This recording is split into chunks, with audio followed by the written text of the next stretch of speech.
नमस्कार, मैं हूं आपके साथ शिवानी रतूड़ी और आप देख रहे हैं कैपिटल टीवी बिहार। बिहार की सियासत एक बार फिर उबाल पर है। महागठबंधन अब खुद अपनी ही राजनीति के जाल में उलझता नजर आ रहा है।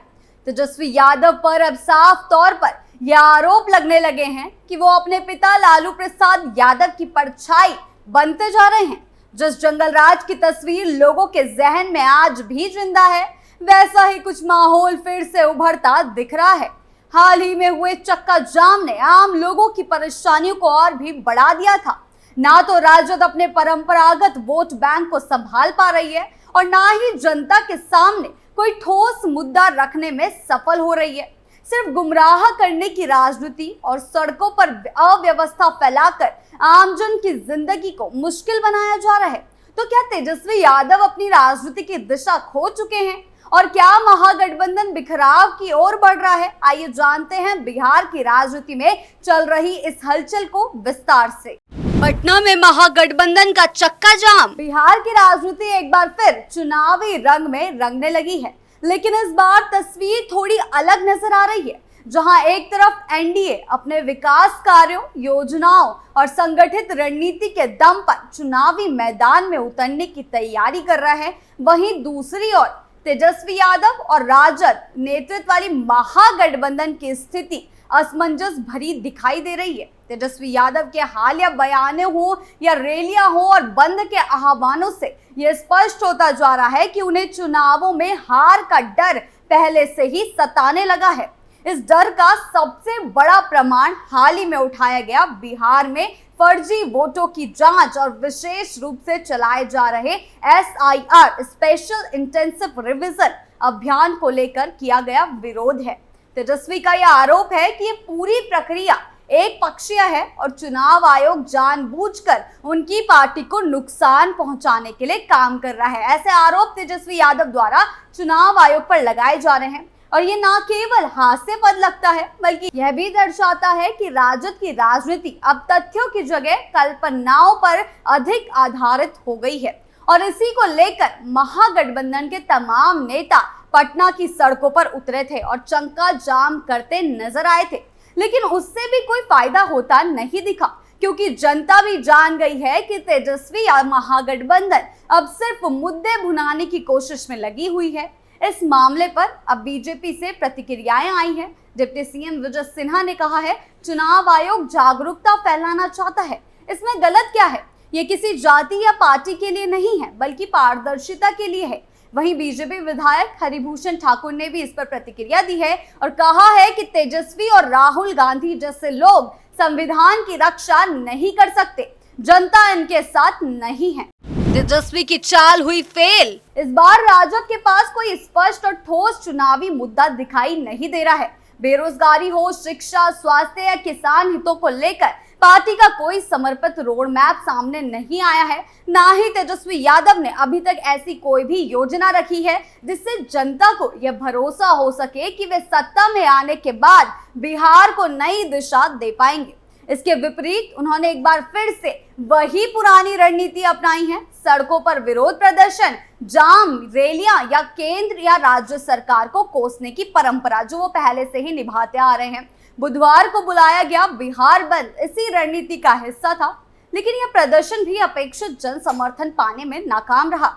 हाजीपुर से लेकर पटना के मनेर तक कुछ स्थानों पर सड़क और रेल जाम किए गए, लेकिन आम जनता ने इसमें कोई भी खास रुचि या दिलचस्पी नहीं दिखाई। उल्टा लोगों को परेशानियां झेलनी पड़ी, जिससे राजद के प्रति नाराजगी और बढ़ी। जी हां, तेजस्वी के इस फैसले से लोगों को परेशानी का सामना करना पड़ा, तो इससे साफ तौर पर देखा जा सकता है कि वो अपने पापा के नक्शे कदम पर चल रहे हैं, यानी कि लालू यादव के नक्शे कदम पर चल रहे हैं। जैसा कि जंगल राज के दौर में देखा जाता था कि कैसे लोगों को परेशानियां झेलनी पड़ती थी, और अब भी तेजस्वी के कारण लोगों को ये सब झेलना पड़ा, तो इसकी झलक सीधे सीधे उस जंगल राज की ही याद दिलाती है, जिसमें लोगों को घर से बाहर निकलना भी मुश्किल होता था। ये पूरी स्थिति इसलिए और भी महत्वपूर्ण हो जाती है क्योंकि एनडीए ने मतदाता सूची की सफाई और पारदर्शिता सुनिश्चित करने के लिए चल रहे SIR अभियान का न केवल समर्थन किया, बल्कि इसे लोकतांत्रिक व्यवस्था के लिए आवश्यक कदम भी बताया है। चुनाव आयोग ने खुद भी यह स्पष्ट किया है कि यह प्रक्रिया पूरी तरह से निष्पक्ष है और इसका उद्देश्य फर्जी नामों को हटाकर एक साफ सुथरी वोटर लिस्ट तैयार करना है ताकि चुनाव पारदर्शी हो सके। लेकिन तेजस्वी यादव और उनके सहयोगी दल इसे एक राजनीतिक साजिश के रूप में पेश करने की कोशिश कर रहे हैं और जनता के सामने रखने की कोशिश कर रहे हैं। इससे यही प्रतीत होता है कि उन्हें डर है कि इस प्रक्रिया से उनका वह कथित वोट बैंक, जिसमें बाहर से आकर फर्जी वोट डालने वालों की भूमिका रही है, उजागर हो जाएगा और उनके राजनीतिक समीकरण बिगड़ सकते हैं। तेजस्वी सिर्फ वोट बैंक की ही राजनीति करते हैं और मुस्लिम हो या यादव, जिन्हें वो अपना कहते हैं, उसमें भी वे भेदभाव करते दिखाई दिए हैं। जी हाँ, तेजस्वी को कई बार मुस्लिम और यादव के बीच एक वोट बैंक को चुनना पड़ता है, जहां वो ज्यादातर मुस्लिम वोट बैंक को चुनते हुए दिखाई देते हैं। राजद की आंतरिक स्थिति भी इस बार बेहद कमजोर नजर आ रही है। अभी तक महागठबंधन में सीटों के बंटवारे को लेकर कोई भी स्पष्टता नहीं बन पाई है। यह असमंजस खुद तेजस्वी यादव के नेतृत्व पर सवाल खड़े करता है। पार्टी के भीतर भी कई नेता असंतुष्ट नजर आ रहे हैं और गठबंधन की एकता भी केवल नाम मात्र की प्रतीत होती है। वहीं दूसरी ओर एनडीए पूरी मजबूती से अपने अभियान को चला रहा है। भाजपा, जेडीयू और उसके सहयोगी दलों ने जनता से संवाद साधने के लिए गांव-गांव और कस्बों पर अपनी उपलब्धियां गिनवाना भी शुरू कर दिया है। जी हां, बता दें, प्रधानमंत्री से लेकर मुख्यमंत्री तक सभी नेताओं की रणनीति यह है कि विकास हो, कानून व्यवस्था और सामाजिक समरसता को ही चुनावी मुद्दा बनाया जाए और यही जनता को पसंद भी आ रहा है। और तेजस्वी की ये जो चालें हैं, जो वो दिखाना चाह रहे हैं, वो जनता को कुछ भी पसंद नहीं आ रही है। राजद की चिंता यह है कि उसका वोट बैंक पूरी तरह यादव मुस्लिम गठजोड़ पर टिका हुआ है। ऐसे में इस बार कोशिश है कि मुकेश सहनी का पार्टी वीआईपी को मौका दिया जाए और झारखंड में सरकार चला रही झामुमो को भी कुछ सीटें दी जाए। इसके अलावा वामपंथी दल CPI-ML भी गठबंधन में रहेगी, जिसका कई दलों में प्रभाव है। हालांकि इस कोशिश को सफल बनाने के लिए कांग्रेस को त्याग के लिए कहा भी जा सकता है। जी हां, कहा जा रहा है कि कांग्रेस को सीटों का त्याग भी करना पड़े। इस पूरे परिदृश्य में ये साफ तौर पर देखा जा सकता है कि तेजस्वी यादव चुनाव से पहले मुद्दों की तलाश में भटकते हुए अब हताशा में गैर जिम्मेदार बयानबाजी और सड़कों पर उतरकर लोगों को असमंजस में डालने की कोशिश कर रहे हैं। लेकिन आज का मतदाता पहले से ही कई अधिक जागरूक हो चुका है। वह अब भावनात्मक नारों और अस्थायी आक्रोश की राजनीति से प्रभावित नहीं होता।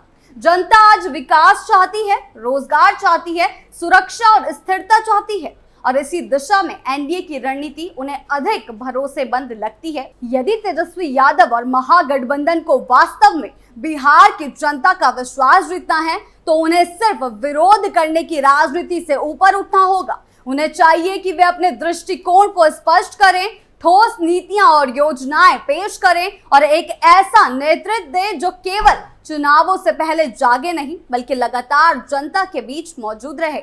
अन्यथा जनता एक बार फिर से उन्हें नकार सकती है और यह हार केवल एक राजनीतिक हार नहीं, बल्कि नेतृत्व की विफलता भी कहलाएगी। बिहार की राजनीति जिस दिशा में जा रही है, उसमें केवल नारों, आरोपों और प्रदर्शन की राजनीति अब चलने वाली नहीं है। जनता अब ठोस नीति, जवाबदेही और परिणाम देखना चाहती है। तेजस्वी यादव और महागठबंधन की यह रणनीति चुनाव आयोग पर सवाल उठाकर या सड़कें जाम करके जनमत प्राप्त किया जा सकता है, अब पुरानी और अप्रभावी हो चुकी है। दूसरी ओर एनडीए अपने चुनावी रणनीति को जमीन पर उतारकर विकास और स्थिरता को केंद्र में रखकर मतदाताओं का विश्वास जीतने में जुटा हुआ है। ऐसे में अगर तेजस्वी यादव अपनी दिशा नहीं बदलते और केवल मुद्दा गढ़ने की राजनीति पर टिके रहते हैं, तो आगामी चुनाव में उन्हें जनता के असली फैसले का सामना करना पड़ेगा और यह फैसला भावनाओं से नहीं, काम और नीयत से तय होगा। आपको क्या लगता है, हमें कमेंट सेक्शन में जरूर बताएं। वीडियो अच्छी लगी हो तो लाइक शेयर करें और चैनल को सब्सक्राइब करना ना भूलें। नमस्कार।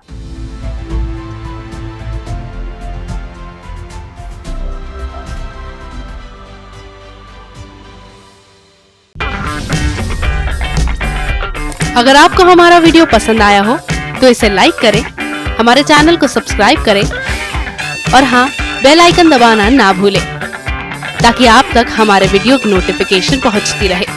आप अपना सुझाव हमें कमेंट बॉक्स में दे सकते हैं। हमारे साथ जुड़ने के लिए शुक्रिया।